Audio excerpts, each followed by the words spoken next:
Pemirsa, Kepala SMP Negeri 19 Palembang memperketat keamanan sekolah dengan mewajibkan jemput dan antar anak sekolah, pihak keluarga, dan seluruh tamu yang masuk sekolah wajib lapor.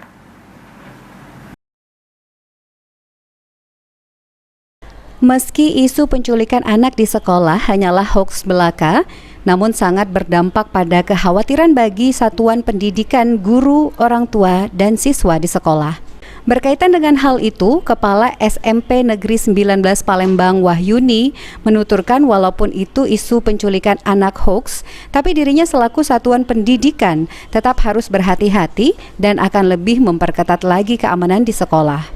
Tak hanya Satpam, Wahyuni menegaskan guru piket, orang tua siswa secara menyeluruh untuk lebih meningkatkan pengawasan dan kewaspadaan dari sebelumnya. Dia juga menyampaikan saat penjemputan pulang sekolah, anak harus memastikan siapa yang menjemputnya, apakah orang tuanya, ojek online yang dipesan, atau saudaranya. Negeri 19 masalah penculikan ini, saya perketat masalah Satpam.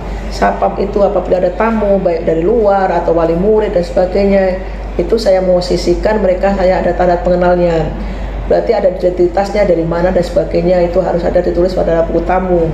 Kemudian jangan ada mudah kita menerima tamu dari sembarangan. Yang berikutnya guru piket selama ini ya piket antara yang tidak masuk dan sebagainya, tapi setelah ada isunya ini, isu penculikan, guru piket saya lebih perketat lagi. Dan guru-guru yang mengajar juga seperti itu. Pada waktu ngajar, setiap guru itu saya minta absen dulu.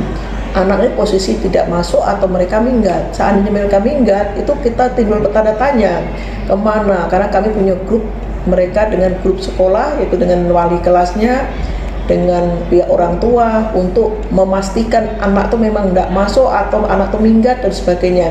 Karena dengan adanya penculikan ini, kami lebih rawan, lebih takutnya nanti anak yang tidak masuk tanpa keterangan itu kejadian di jalan ada penculikan, itu lebih waspada kami, lebih takut kami.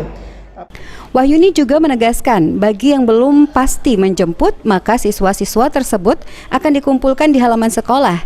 Jangan sampai mereka, anak didik, berada di luar pagar sekolah. Irawan, PAL TV.